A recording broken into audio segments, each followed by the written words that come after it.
Hey everybody, and welcome to the podcast. In this episode I got to sit down with Ted Butler. So I wanted to find somebody who had years of life experience, great stories to tell and wisdom to share, and let me tell you, Ted did not disappoint. I was introduced to Ted by my parents, and he is a 91-year-old legend.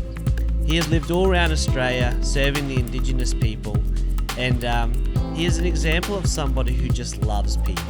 He doesn't judge people, he just loves them.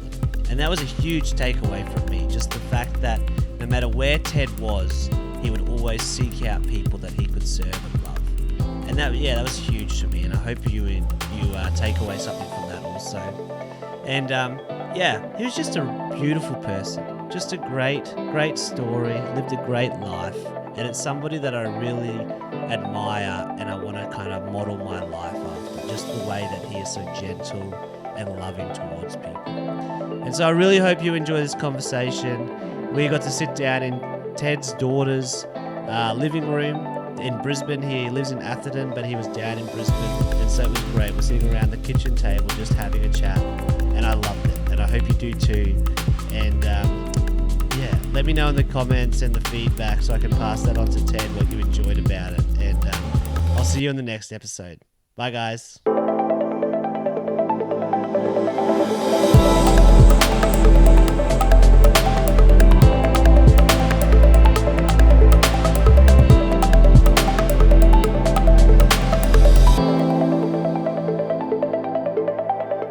Ted, thank you so much for taking time out of your day. It's such an honor to have you on the podcast. And just so we can all get to know you a bit better, can you tell everybody your full name and where you were born? Yeah, Edward Charles Butler, named after an uncle who actually was drowned many years ago, along with another brother. My grandmother lost two children in one boating incident. So the Edward came from that. And Charles, my father's name, so Edward Charles Butler was the name I was given. Yes, and that was in 1928. 1928. Yes. So how old does that make you now? Just 91. 91. Just turned 91, yes. You're looking great for 91, that's for sure. Yes.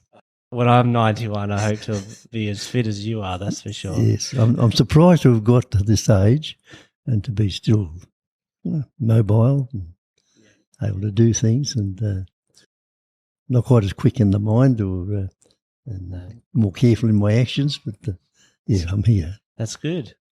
Where were you born? Born in Victoria, in Elsternwick, which is near one of the suburbs of Melbourne. Okay. Yes. And did you have a big family? Did you say? For 11 years, only had a brother. And you had a brother. And another brother came. And a couple of years later, another brother. And 19 years after I was born, a sister. Oh, right. Yes. So quite spread out then. Oh, yeah, very much so. Yeah. I was the oldest. You were the oldest. Yes. Okay, yeah. Yes. So 1928, things would have been a lot different back then, I imagine. Oh, wow, yes. Yeah. Yeah, life was much simpler. And, just a different time. Oh, wow. What do you think was the most different compared to now, would you say? Well, we were just a struggling family. My dad had a job as a night watchman, actually, at the Caulfield Racecourse. And my mother was homebound, as they were in those days. And, very careful with money because there wasn't much of it. How they got a new house to move into, I'm not quite sure of that, but I think it took him about 60 years to pay that house off on a mortgage. But they were fairly standard parents. My dad tended to be a little bit selfish. That's the thing. I don't want to really put him in there. He's a good father, but because he learned to play golf and other things, and my mum just was the home bod. Which I think she resented in later years. Yeah, okay, yeah. Yeah, it would have been better if he'd been a bit more thoughtful about that. Do you think that was that a sort of the way that kind of society was back then as well? Like, was that kind of the standard, where the husband was the one who did the activities, went to work, and the wife was, as you say, confined to the house, as bad as that is? No, I don't think it was the standard, but that was my dad's way of life, and it was unfortunate because I think my mother resented in later years that she hadn't got the attention she should have got. So where'd you go to school? Yeah, used to walk about 3 kilometres to school, I think. We went to Carnegie School, my brother and I, and did all my primary years there. Then went to what they called Caulfield Technical School. Okay. And that suited me because I wanted to be a carpenter, and that was the way I went. So the technical school was like a trade school, was it? Yeah, well, we did the usual things you do at school, but there was a fair amount of trade input, and it was all boys. Okay. All boys, yes. My dad, as you know, my dad, Michael, he went to Box Hill Technical School. Oh, right. Which I don't know how close or far that is from where that's not that far. Yeah, I know Box Hill well. Yeah. Yes. Yeah, so he went I didn't realise that. Yeah. Yes. You have to chat to you about that later on. Yes. But that's good. So you became a carpenter. Yeah, I became a carpenter in the days of the latter days of the war, well, mid-war. And I started work first in a factory where, because my father worked there, where they were canning beetroot and butter for the armed services. Oh, wow. And I kept knocking on the door of this builder's place on the way home from work. And one day he said, "Have you got a saw and a hammer?" And I said, "Yes," remembering my father had a saw and a hammer. And I started work the next Monday.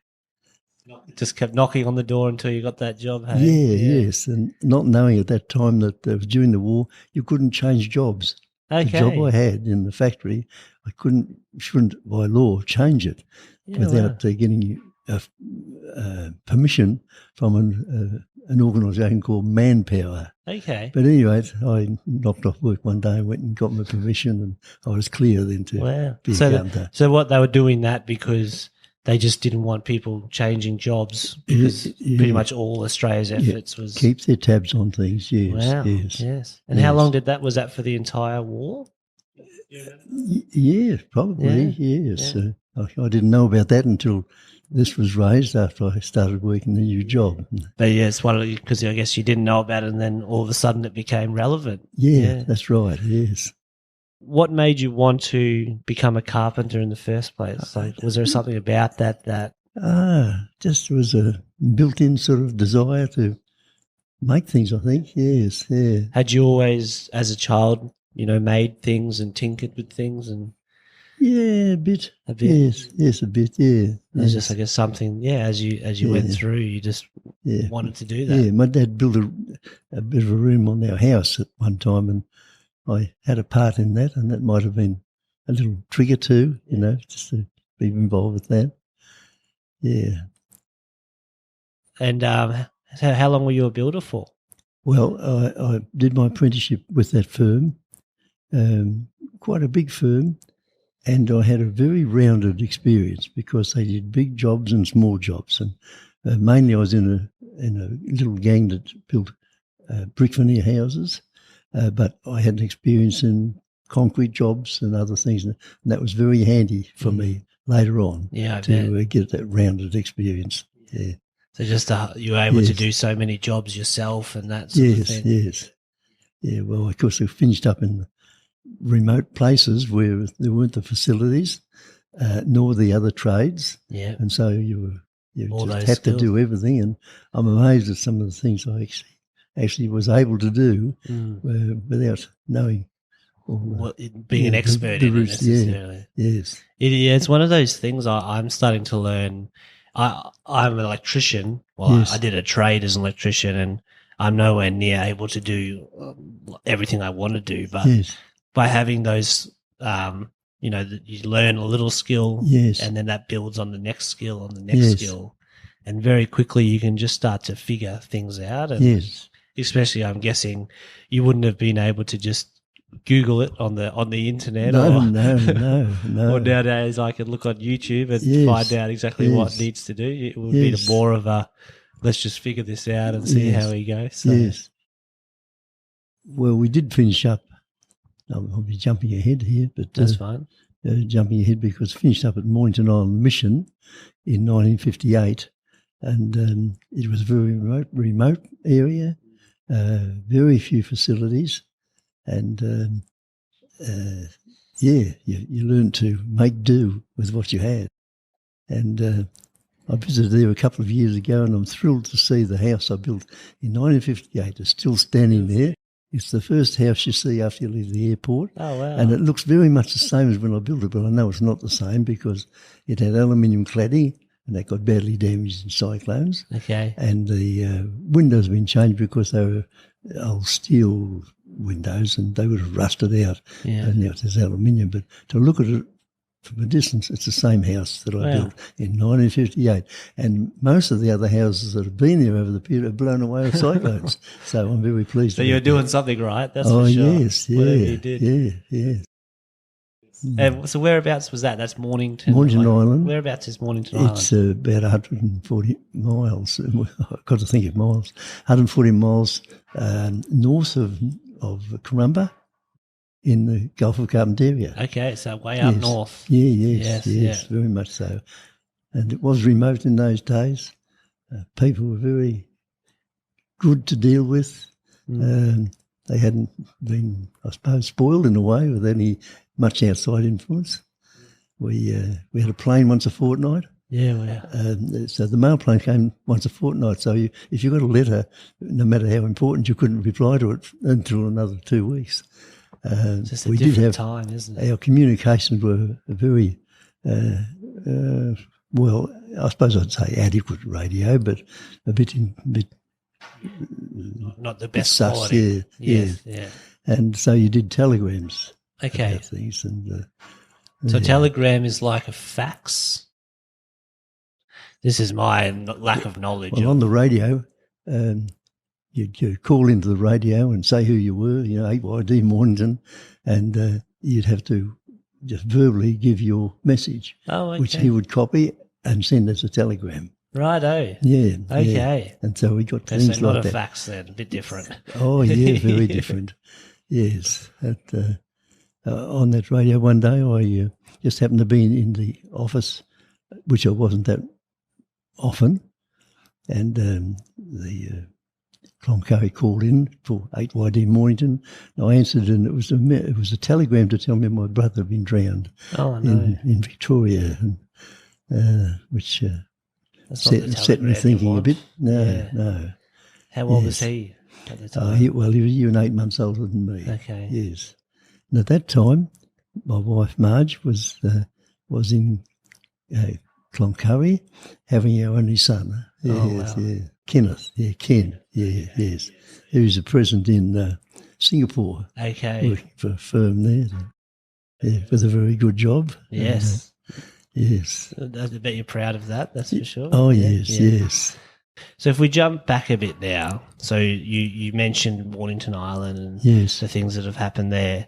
How did that come about? So you were a builder. Well, that was interesting. We were going to the Presbyterian Church, and we got the word that they could do as a carpenter at Weeper, actually. And so I made the application, and things were sort of sailing along, but doing it quietly because we didn't know how it was going to go. And the most interesting thing happened.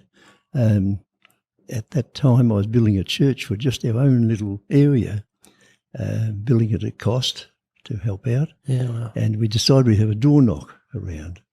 And going back to the point that you didn't have the net or anything like that, very difficult to find out anything about a place. Thousands of kilometres way up in the north, remote. And so we were trying to find out a bit about Weeper to know what the situation was. We had a door knock, and we went singly because there weren't enough people to go doubly. And one of the houses I knocked on the door and gave my story about building a church and just looking for Presbyterians or anyone who'd like to come. And this man said, well, I am a Presbyterian, but I won't be able to come because I spend all of my time at Weeper. Now, I thought that was a bit of a touch of God. I could have knocked on 1,000 doors that day, and I knocked on the door of the man from Weber, and he was the man a geologist actually, who had some responsibility for discovering the potential of the bauxite at Weber. Yeah, wow. And we met him on definitely a touch of God. We had him around for dinner, of course, and soaked in a bit about Weber. Yeah, that was amazing. It was a very big part of our accepting the offer to go there. Yeah, the adventure that was awaiting. Yeah. Yes, yeah. We weren't going for the adventure. We went because I thought I'd just step aside and do something for others. But it grew a bit bigger than that. Yes, yes. And so that kind of that led into then you found out about Weeper. Yes, and so as you're saying, that's okay. Look, maybe there's something in this. Let's do it. But now I mentioned Mornington, and that was a funny thing because I was to go to Weeper, but then they decided they want me to go to Mornington to build this house. Okay, 6 weeks, and I was to go on my own. And then come out and meet my wife and go to Weeper. But as it happened, that got changed around, and we all went to Mornington Island. And actually, I was in hospital in Cloncurry when my wife came through, coming to Mornington Island with 3 little girls on the DC3 after she'd packed up the house and done all the cleaning up. It's terrible, isn't it? I was away doing other things. And we met up in Cloncurry and went back together, to really a little shed we lived in once we found a place to live in with a very rough concrete floor, push-out shutters for windows, and Heather here was only about 4.5 at the time, and she told her mother before they left Melbourne, "It'll be all right, Mum, long as we've got wall-to-wall carpet." How did that go? Yes. And, it would have been hot. I know, compared terrible. To Melbourne. Oh, yes, and no comforts really. Yeah. No air conditioning or anything like that. No. And the officialdom in Brisbane didn't think you needed fans up in that country. But we only had 110 power, of course. Yeah. And that was very limited. So you didn't have any fans? Well, we managed to get fans. Yeah. But you had to get 110. Okay. Yes. Yeah, pretty primitive housing. Third world would be described as pretty well. It was very untouched back then in a way. But life was good. The people were very good to work with. So what were you actually doing up there? So you went up there originally to build that house. Yes. What was that? Why were you building that? What was the house going to be used for? Well, it was to be a mission house for mission staff. Okay. Presently, it's the safe house for women. Wow. At Mornington Island. That's amazing. Yeah, yes. And it's the house that you built. Yeah, so long ago. Yes. But during my time there, the very small staff on those places in those days, and it got to the point of the superintendent, very good Christian man named Doug Belcher, and his wife Doreen, and they'd been maybe 16 years already in that sort of work. And he went for furlough, and if no one else there, and I became the acting superintendent for 7 months actually. Wow. And during that time, normal staff was an outside overseer to do things outside, as myself as the builder, the superintendent and his wife, who did unpaid bookkeeping and all that sort of thing, and a teacher. And they slowly disappeared while I was there until it came back to the fact that I was the only man on the place, my wife being the unpaid everything, and a nursing sister. And that nursing sister is still a very good friend of ours, lives in Brisbane actually. There you go. Yeah, from all those years ago, yes. So together we had some pretty interesting experiences actually. Yeah, I bet you'd have some good stories to share with each other, that's for sure. But the stories I could tell would indicate how accepting the people were of us. And there were situations where the only man there. The place had to run, food had to be provided and all sorts of facilities. And it just rolled along because the people were so amenable and helpful. That's great. Yes. So these were the indigenous people of that area. Yes. And so this mission was sort of set up to help those people. That's right. Yes. It was. It came after the Presbyterian Church got involved in missions in Queensland back in the 1800s, because the Queensland government, interestingly, realised that the people right up north were being used very badly by pearlers and people taking advantage of them. I can't know all the details, but it was pretty bad. Well, the Presbyterian Church felt they couldn't do it, so they got the Moravian Church in Germany to come and start that first mission at Mapoon, and that's a marvellous story for that. Yeah. And then slowly it went down to from Mapoon it went to Weipa, and then to Arakoon, and then Mornington Island was the last Presbyterian mission established there.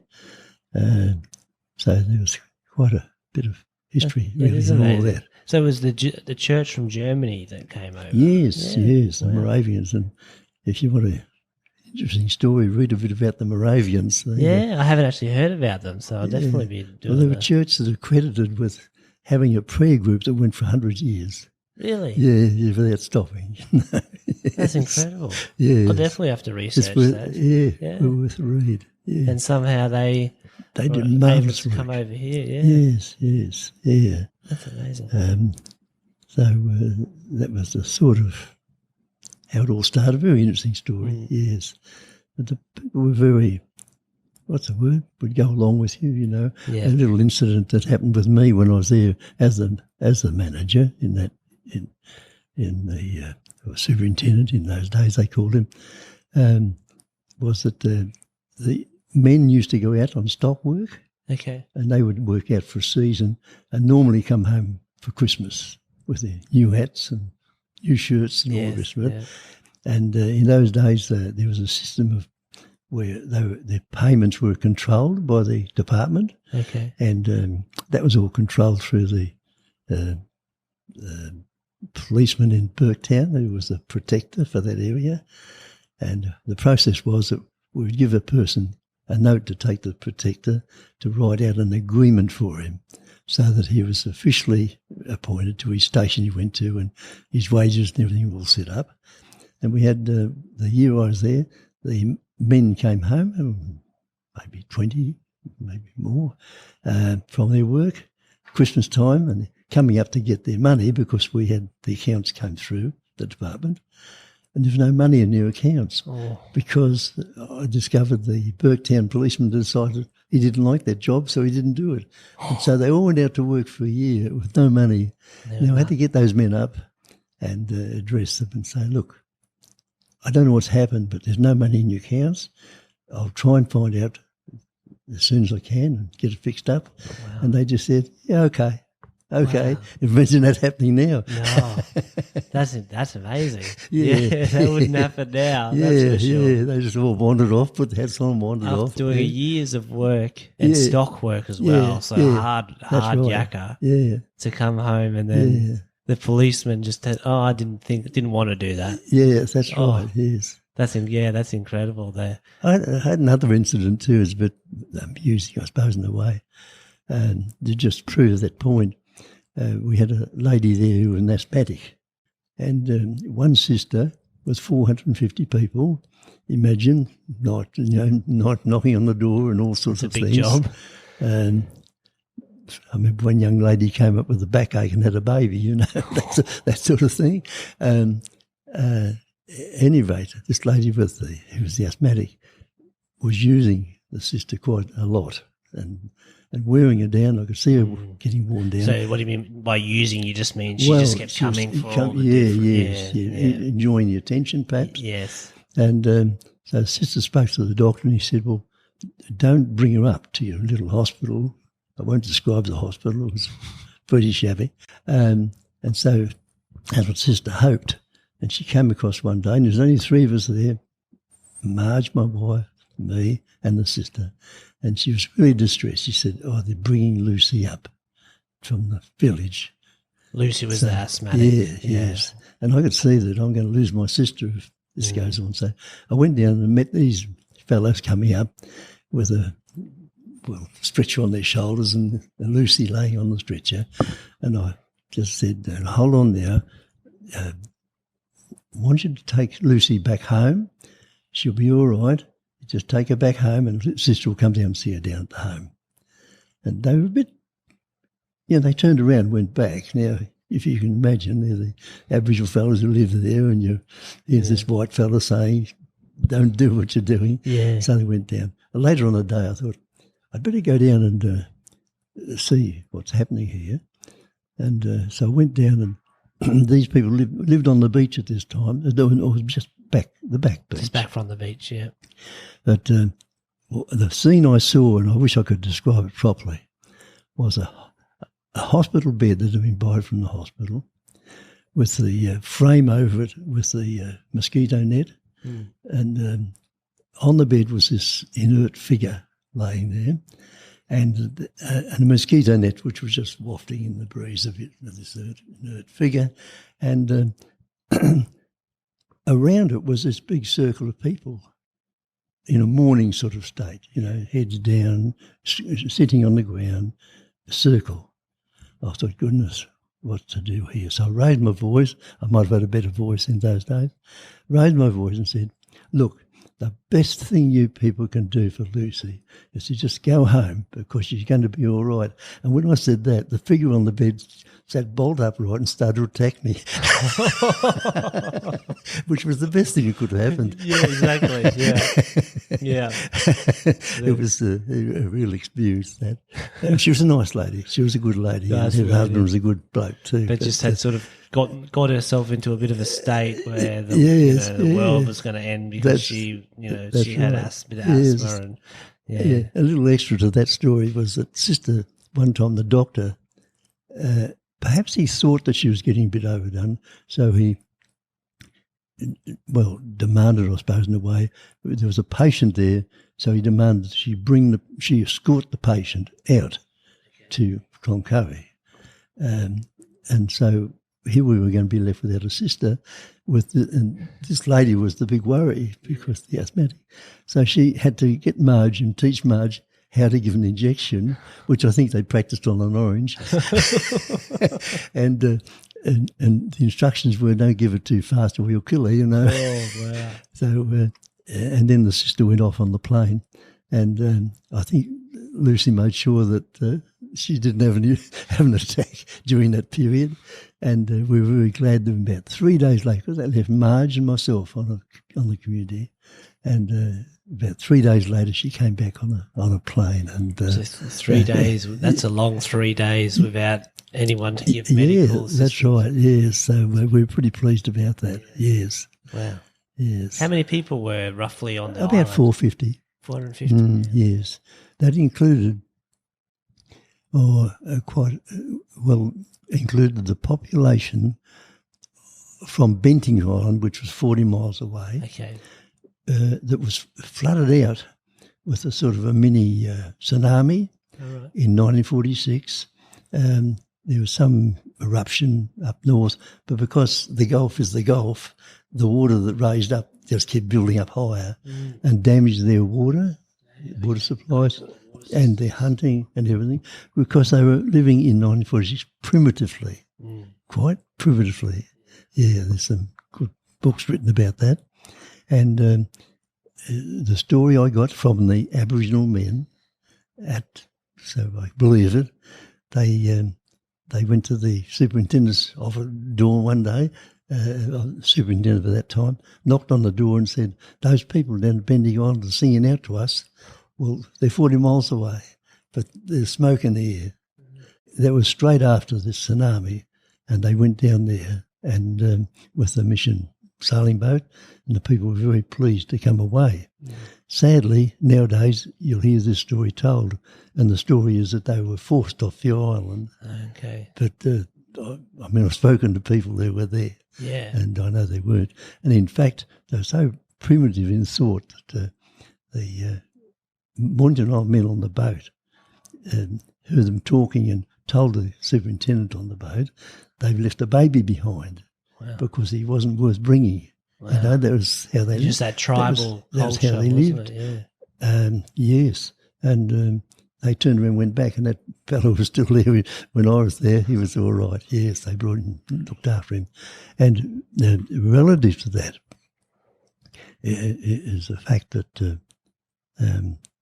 life there was very hard, and it's proven by the fact that a man named Roth, he was the protector of Aboriginals about 1900.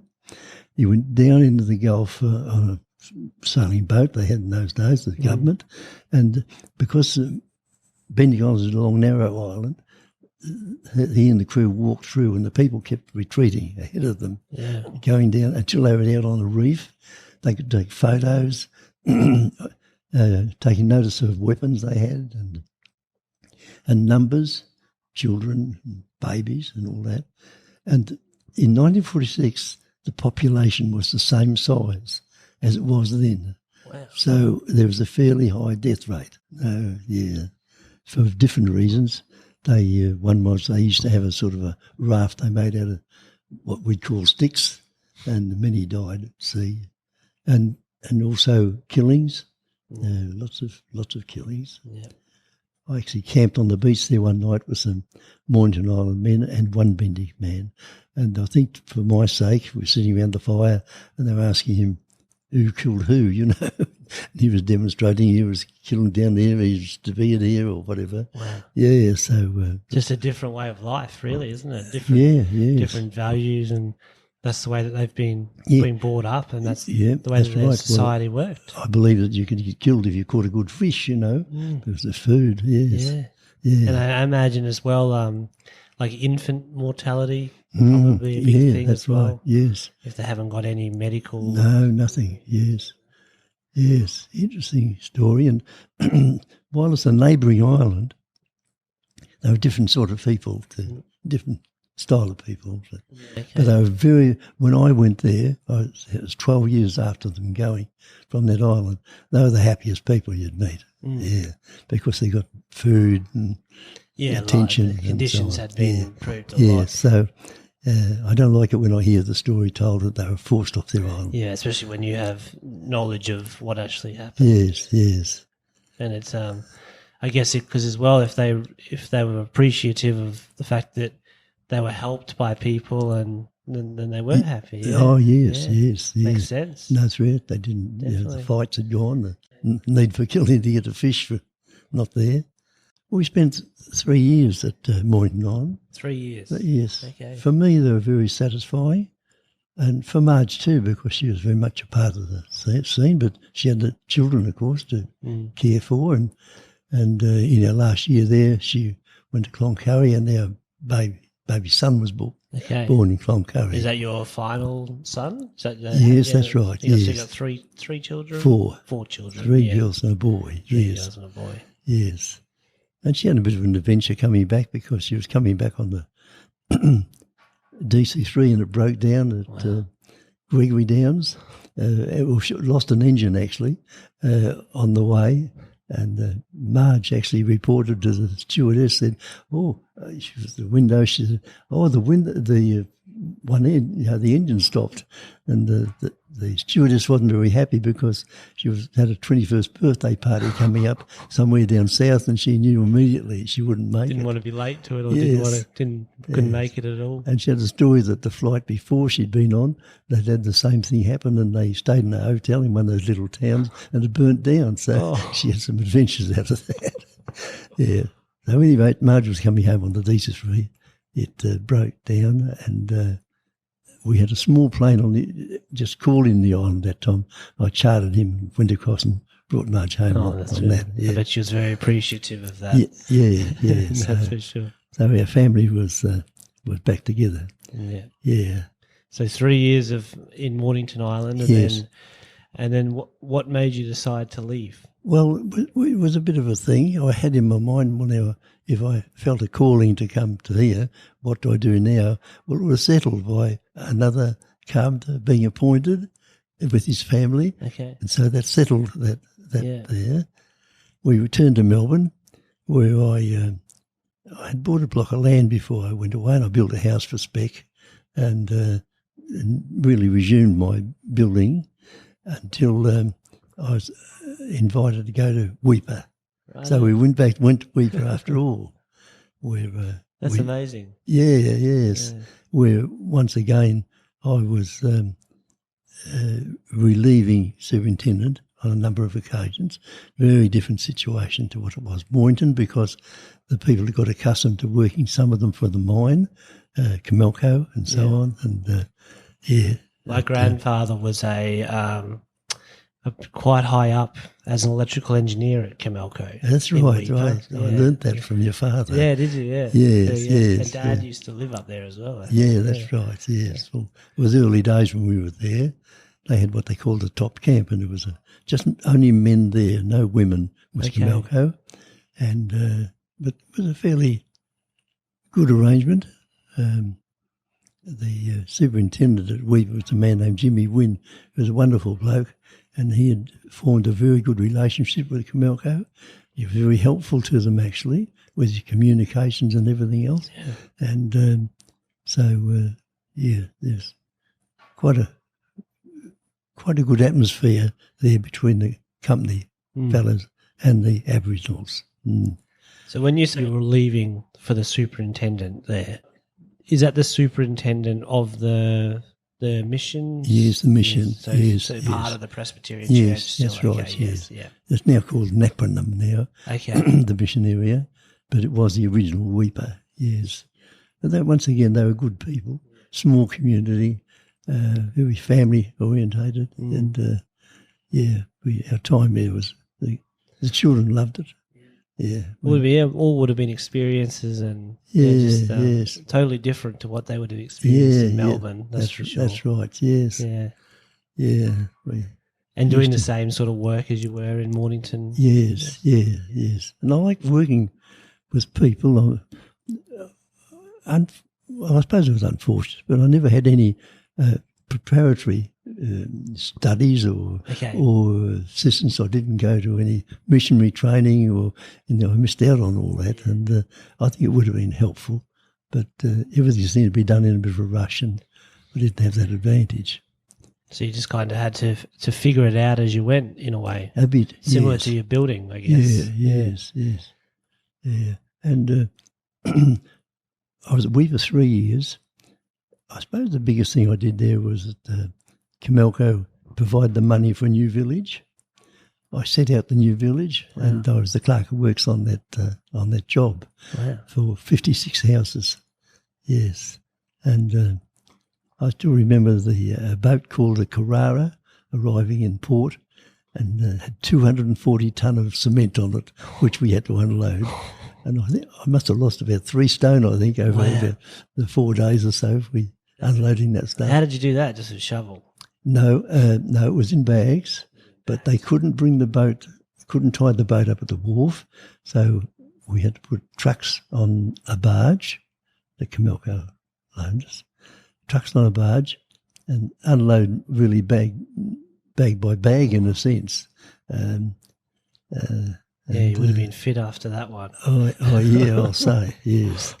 Yeah. Especially in that heat as well. Yeah, it was a good thing about it, because it's Weipa, it's not going to rain. We could just unload it out in the open. And so although you're probably getting it done, there wasn't that mad rush of no, that's right. Yeah, or covering up or anything like that. No, unload it and get done. So that was exciting. And when that was finished, the church decided wisely and peacefully that they'd hand over the administration to the government, and so it became a government community. And I was asked to remain on as manager, which I was pleased to do. Yeah, and so I became a public servant. But once again, most public servants get some training and know what the rules are and everything, but I missed out on all that. So I was a bit of a rule maker myself. Yeah. But it just goes to show, though, how, like what you were talking about before, how it was when you knocked on that door and you met that person from the man from Weeper. Yes. How you saw that as a, okay, well, this is a sign. Let's go. Yes. It's amazing how that journey then has taken you Yes. to becoming a public servant Yes. without any of that training. That's incredible. Yeah. Yes. I do feel that, well, people say, I don't know, I should claim for myself, people say that God calls and equips, but I do believe that God will lead you along the way when you maybe don't deserve to be led or but need to be led. And I think that happened in my life a bit. Yeah, yes. definitely. Yes. I think even the brief time that I've been sitting here with you, I'm seeing that definitely evidence in your story. Yes. Doors have been opened. Yeah. Yeah, there's lots of things like that. Well, from there I spent a bit over 12 months with the department at Weeper. And it was a good move because it meant continuity, my being there in the same role. If it had just been another public servant come up there, and I don't want to in any way demean public servants. I found by dealing with public servants properly, people think they mightn't have the compassion of maybe a missionary or someone who's a Christian. I found them to be great people, the public servants I worked with, That's good. And I worked with quite a few. And so I spent that time there, and then I got moved to Cherbourg. Okay. Yeah, for, I suppose, training purposes to knock me into shape. And don't know if you know where Cherbourg is? No, outside Mergen. Well, it's 140 mile it was from north of Brisbane or something like that. Okay. And that was a very different situation. We've been used to communities where you're all just the same. The people treat you the same as you treat them, Yes. But Cherbourg had been a terrible history there. Okay. Not so long before I went there, I'm glad it was over, people had to get a note or a letter to allow them to go to town. Wow. Yeah, that's not so long ago. Yeah. Well, back in the 60s, I suppose. But Which isn't, still that's not a long time ago, really. Yeah, in the grand scheme of things, these people were very different to the ones we've been used to. And I tried to break that down a bit while I was there, and I was walking around one day around the village with one of the local policemen and visited a lady. I still remember her name. Her name was Gray. So I had a look in the house and so on. And they had no ceilings, the frosty mornings that all dripped through and that sort of thing. And I had a little talk with this lady who wasn't very come across-ish. And as I left, I said, "Well, I'll see you again." She said, "Yeah, when I'm in trouble."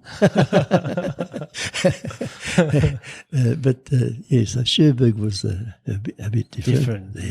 Almost a bit of like culture shock. Coming back in from the difference. Yes. And from after a year there, I was transferred to Woorabinda. Oh yeah, I've been to Woorabinda. You've been to Woorabinda. I worked as an electrician. I worked on the school there. Oh, right. Yeah, tiny little place. A new school, was it? Yeah, it was a new school. We put solar panels on the building. Oh, right. Yeah. Yes. Well, I went there, and it was a very good posting because the man I took over from had been there 25 years. I think he founded the place, because those people came from Taroom. That's where they had lived, and they were moved en masse. Someone said they chose the site there because it was the right distance from a pub or something. and so Woorabinda was established on that Mimosa Creek, I think it is. And it was interesting because this man had been there 25 years. He tended to rule the place as he wanted to, and it was run down. And some of the things I did was pull down buildings that needed to be pulled down and just restarted it. And that was, that was... And the family loved it. How long were you there for? I was there for about 18 months, and then I got moved, and that upset the family. And so this is the church is moving you to... No, sorry. No, these were government this communities. This is the government now. Yeah, yes, government communities, yes. Yeah. But I always just continued on as I always had. Yes. Woorabinda was a good place. It wasn't too challenging. and I was able to do a few things. One thing I did was arrange for that school bus, a bus full of people, to come once to Emu Park, I think it is, out of Rocky. Yeah. And we got into the National Fitness building there and had someone come and lecture us, and it was a family thing, you know. Oh, cool. I was really good outcomes from that. Yeah, that's good. The people hadn't had anything like that done before. Actually, somebody coming in and putting on those programs because they're really caring about their well-being and things like that. Yes, yeah. And we had one thing that happened was that we had a visit from, I suppose you'd call them activists, I forget the name of the organisation, but they were the ones that looked out and liked to cause trouble, you know, for people who weren't doing the right thing for the Aboriginals. And they visited once, and with them was the man who stood against Bob Hawke. Bob Hawke got elected, but who was Bill Hayden. Yeah, Bill Hayden was in that party. I think. Yeah, Bill Hayden was in that party, and they came and we had nice morning tea for them. And then they said, you know, ominously in a way, said, right, let's go down and look at the dormitory, because they were looking for places that were, you know, to cause a disturbance about. And I remember we went down there and we had a wonderful lady in the dormitory, and I'd made no preparations for this trip. I remember the kids were having their meal and they said, oh, you put this meal on specially because we're coming. That was the sort of visit it was. And they also had a pick at we had a jail there, and they highlighted that and a few other things. And it was quite a thing in the newspaper, in the Courier Mail. They're just trying to look for different faults in the opposition's governments. They were there for that, you know. Yeah. And nothing's changed then. Today. Yeah. So they spent quite a time there, and then, as I say, the paper came out and all this stuff was in the paper. And just at that time, one of our staff members very cleverly knocked down all our telephone lines. Okay. So we had no outside communications. And about a day later, a car drove in, and it was a Courier Mail reporter come to check it out. And I saw his name in the paper just recently. I can't think of it, but I've got the papers somewhere at home. And so he came in, and we didn't know he was coming, and he realised that. And I said, oh, I'll take you exactly the same route that we did with the others. And so he wrote a whole page about what a good place Woorabinda was. So some conflicting reports going on. Yeah, different angle. Yes. People could see what they want to see, I guess, can't they? They come in with an agenda. Yes, that's for sure. It was just an interesting thing that we didn't know was coming. Yeah.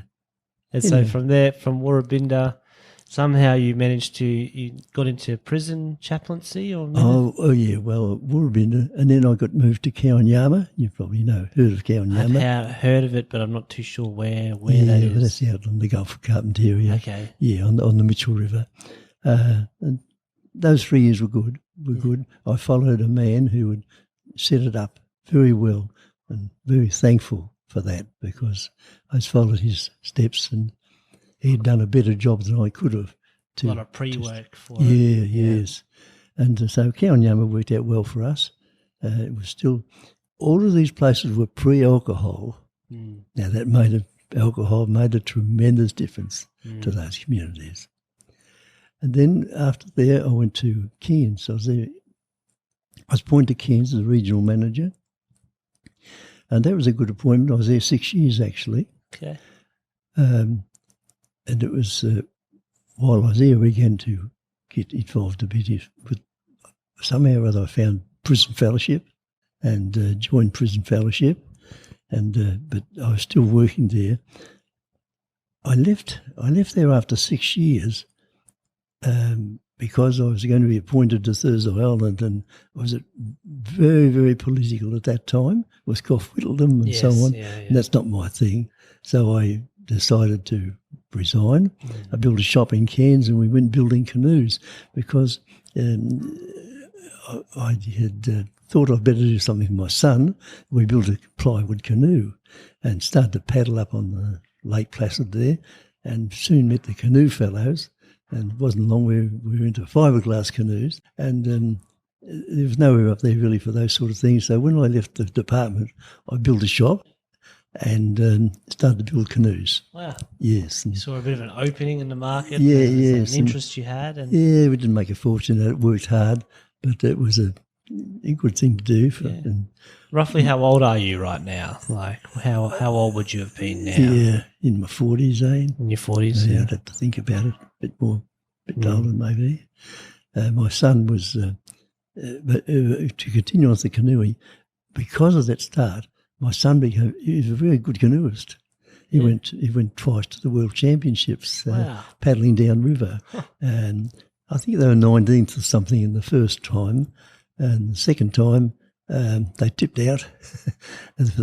He had a different mate, and he felt the other mate didn't work in too good. Oh. But they were downriver racing. You know any about canoeing? Not a lot. I know a bit about kayaking and things like that. But very challenging downriver. Yeah. Yes. You got to go through different gates. No, this wouldn't go. No, that's slalom. Okay, yeah. Downriver was getting a river, might be going about 25 kilometres an hour or more, and rocks and all sorts of things. You've got to know how to handle yourself. Yeah. But they didn't do any good in Italy. I think they tipped out. But then they went to Scotland, and they were second in the Commonwealth Championships. Yeah. Wow, that's a good achievement. That's for sure. But it was good for my son. Really good, yes. And it gave him confidence maybe for other things. Yeah, definitely. Yeah. And it was in that period I began to get involved in the prison fellowship by visiting the watch house, the old Cairns watch house on a Sunday. And I visited with two other fellas, been going for a long, long time. They used to take in cigarettes to give to the fellas. Okay. But I changed it.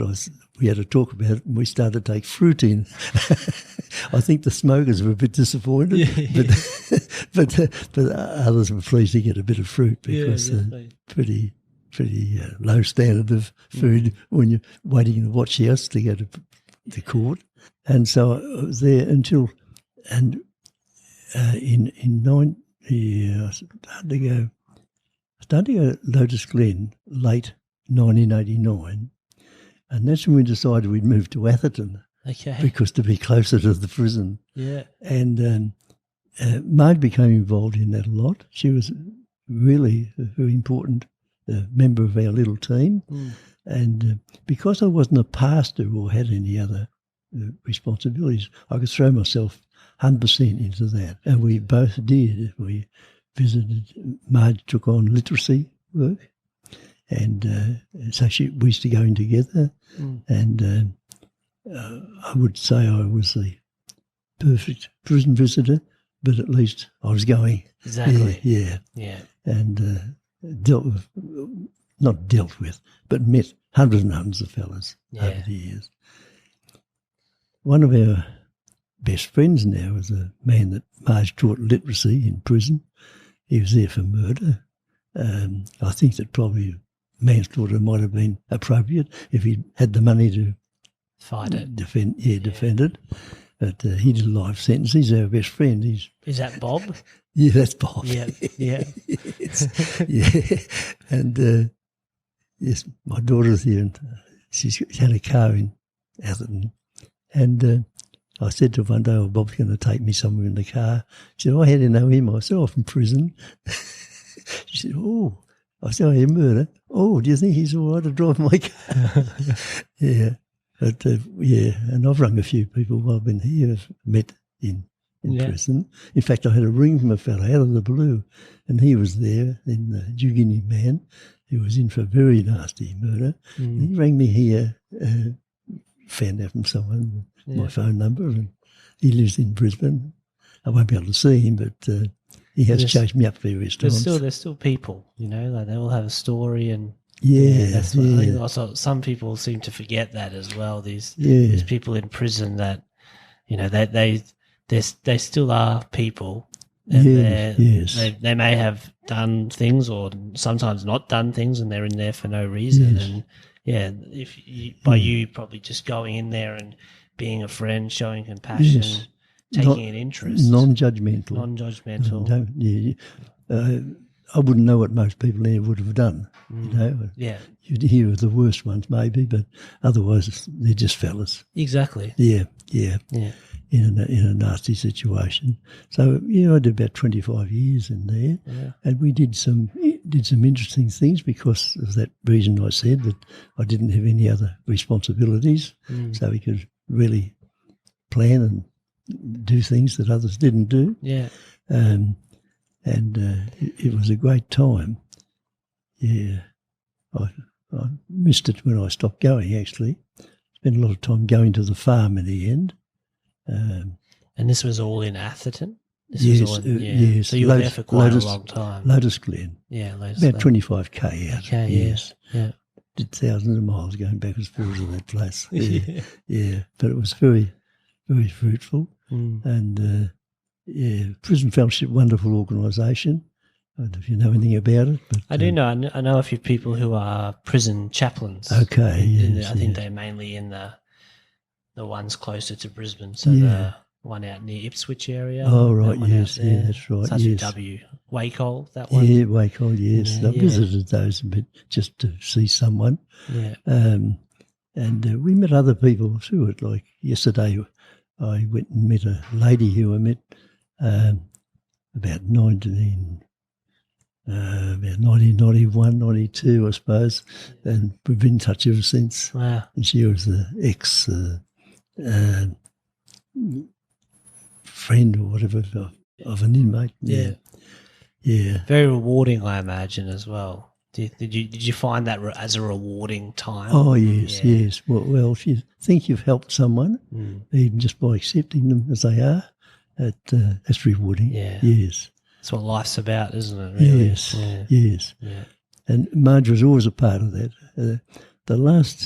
We actually bought a house in Atherton, and it was very suitable to make a flat out of the garage. And so we had men coming out of prison to stay there, some who wouldn't have been very acceptable in the community for what they'd done. Yeah. But they lived there for a time till they got themselves sorted. Like a reintegration kind of. Yeah. The last one was a man named Albert, and I met Albert about, I don't know what year now. Anyway, I met him, and he'd just starting his sentence, and he was going to be there for 8 years or something. Okay. But he was waiting for me. No, he wasn't waiting he was waiting for a chaplain to come in, and he saw me and he said, "I don't know what I'm going to do when I get out of here." I said, "Well, let's know when you're getting out."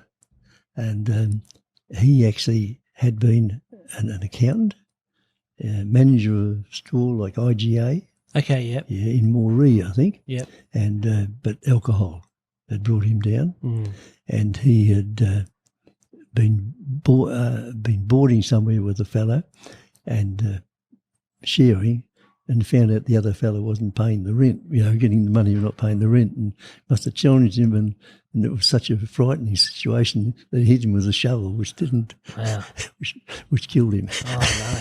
Yeah. But they must have taken the view that it was self-defence because he only did 8 years. In fact, it might have been less than that. Anyway, I used to have conversations with him. He looked after the Rose Garden in Lotus Glen and things, and a few conversations.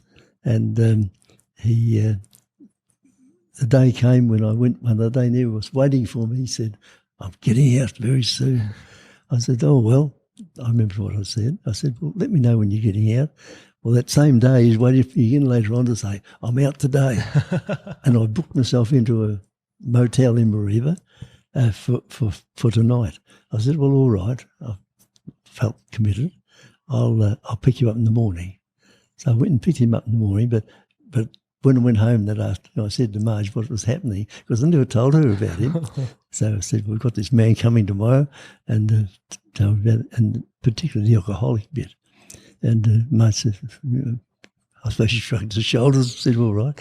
And so I picked up Albert, brought him home, and morning tea on the veranda, and Marge said to him the best thing she could have ever said. She said, after introducing him, just a bit of a talk, she said, "Albert, if you stay in our place, I don't want any alcohol brought here." And he said, I promise you, Marge, I'll never bring alcohol. And that was the best thing she could have said to him, because he had adhered to that right through. And it was wonderful. Every morning, he and Marge would walk around the garden to see what weed he'd pull out that day. That's so good. I was very happy about that. Yeah. Yeah, and he stayed with us for a long time. I couldn't tell you now how long. And then Marge was instrumental in getting him interested in finding a place for himself. And he got one of these housing commission little units, you know. Yeah. And he still used to come to the garden. But wow. He actually passed away. We visited him once in hospital, and he appreciated that. But he passed away in the end. And, I'm sure he was very, very thankful for what you and Marge. Oh, yes, he made that clear, yeah. Well, I enjoyed helping he pulled weeds out of the garden. Yeah, exactly. Yes. Well, that's an amazing story, definitely. Yeah, it was an amazing one. We had others. So you're in prison fellowship for, say, 25 years? Yes. So, yeah. Yes. Did you do any sort of retirement or anything like that, or...? No, not really. I've always done building jobs, or I love doing love jobs. Yes. I can't do them now because of my sight, but I can do them. I would, yeah. I can't hit the nails now. Yeah. That's a bit of a problem. Yeah. I can't see them because of my sight. While we were in prison fellowship, we had the wonderful experience of going to some of their convocations in the United States. Okay. In Toronto, at Washington, D.C., and they are wonderful events. Yeah. Yes, wonderful. Americans can put on an event, I can tell you that. And I'm very proud to have my photo taken with Charles Colson, who was the founder. Oh, yes. Yes. It's been going for a long time, hasn't it? Yes, yes. He's passed away now. But it's a wonderful story of his. Okay. Because he wasn't a Christian even when he went to prison after the Watergate affair. Oh, yeah. And it was while he was waiting for his trial and all that to go on that he became a Christian. And, and he started this international organisation. Yeah, it's massive. He was the right man. Whether you are God chooses the right man, and he was able to do that because of his standing. Definitely. He was actually Nixon's right-hand man. Wow. President Nixon, the Watergate affair. Yeah. You know a bit about that? Yeah, I know a little bit about that, Yes. And, great man. And probably through that experience of he himself being in prison, he was able to relate to those people that he wanted to help. That's right, yes, yeah. Prisons have featured a bit in biblical characters, haven't they? Yes, they have. It's been quite a when you think back, there's a lot of it, isn't there? Much of the Bible written in much of the New Testament written from prison. Yes, it's true. Yeah, think about it. Even like Daniel, I guess, in the lion's den, which is prison in its own right. Right, Things like that. A lot of those stories. Yeah, and Paul, of course, it's wonderful he went to prison because he had the time then to write his letters. Yeah, that is. I'd never really thought about that. There is a lot of it in the Bible. Oh, my word, yes. So we've had a good life. Marge passed away in June, and we'd had a great life together. But she was, in a way, the principal partner. I think I was there because of Marge, in a way, yeah. She's a very straight lady, yeah. Sounds like you had a wonderful life together. Yeah, we did, enriched by those sort of things, like being happy to go to the prison and meet with the old bloke that was there and that sort of thing. Yes, yeah. A lot of shared memories and experiences, and that makes a big difference as well, doesn't it? Yes. Definitely. And we were fortunate to do a bit of touring around Australia with a caravan. Okay. But, not enough, I suppose, but anyway, we had a good share of that. It sounds like you moved a lot around, especially Queensland and Northern Territory. Yes. Throughout your life as well. Yes. And we could always look someone up, like, yesterday I met this lady who we met all those years ago and had a conversation. I know we kept in touch. and she knew Marge and loved her too.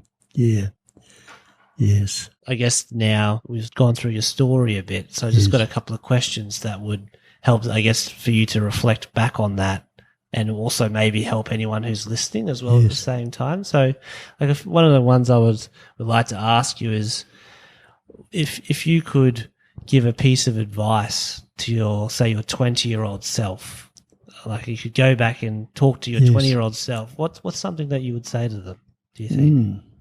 Yes.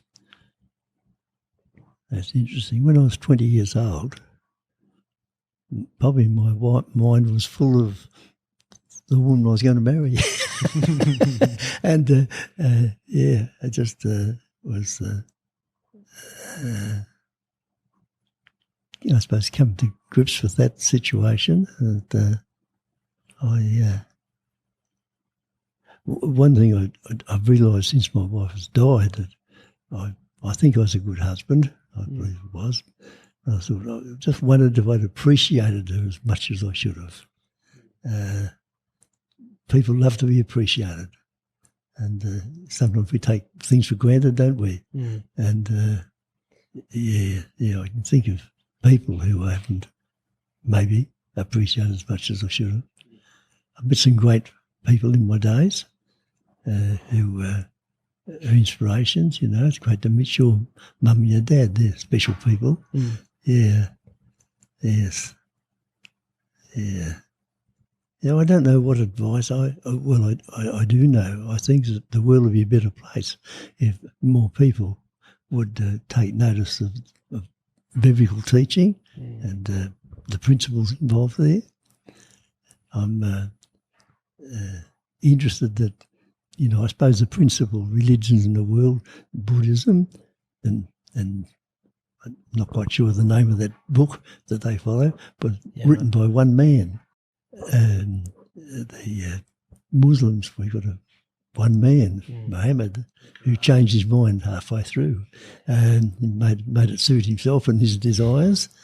And we've got the New Testament, for instance, with about 13 authors, most of them having been in the time of Jesus, some of them very, very close friends of Jesus. So they're writing from their experiences there. And it's just so rich, all that. But I'm in the Gideons. And it's amazing how I like to offer Testament. I've got one in my pocket if you want one.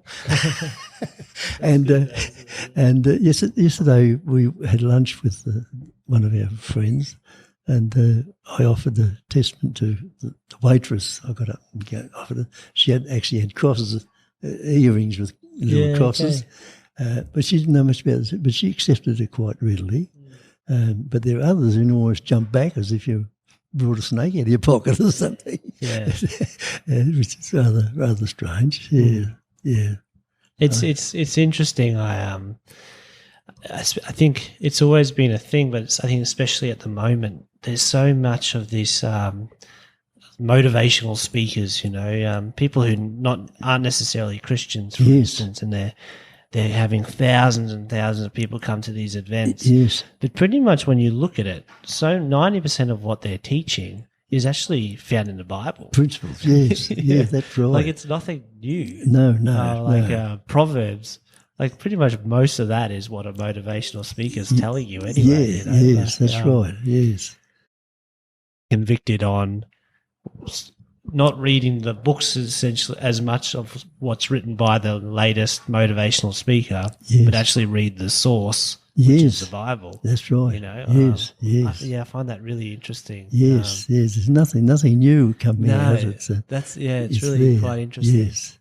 Well, I think we've done pretty well. I've enjoyed talking with you. Oh, I've loved it. Thank you so much. Yes. I don't know whether I've given much. It was a real follow-on stuff, but anyway, it's bits and pieces. I think you'd be surprised what the wisdom that comes out of it, just your story. I know, especially as I've been sitting here listening, that it's given me a lot of inspiration, I think, as well. In the one of the big things that you talked about, which impacted me, was just how much, as you're saying, God has led you on a path. Even if you aren't prepared, yes, it's just happened. You've made it happen through a lot of hard work. Yes, but also, that it's not something to be afraid of. No, if you're being called into something, step into it. Because I mightn't have emphasised enough the part that my dear wife played in my life, and I just emphasise that when I first met her, I thought, this is the woman that I should marry. And that's a lovely feeling. That is an amazing feeling. A lovely feeling, yeah. You're meant to be together, hey? Yes, I think so. Yes. It sounds like you were both a great team. That's for sure, Oh, yeah, well, she was better at many things than I was, really. Yes. Which is that's what you want, isn't it? Yes, yeah. No, she's a special lady. Yeah, I've enjoyed just talking. But I didn't, not much, what's the word? System to it maybe, but anyway, they're bits and pieces.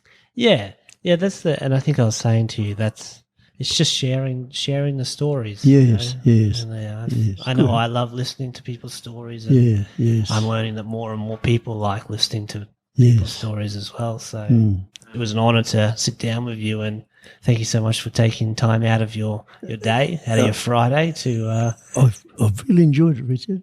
Thanks. Yes, enjoyed it. I love going over the old things, Yeah. Yeah. I think it's important. I think it's important that we all have a chance to look back on our own story and see those and bring those memories back again. And 92 or 92, wasn't it? Yeah, you've got a lot more stories than mine. Oh, that's for sure. Yes.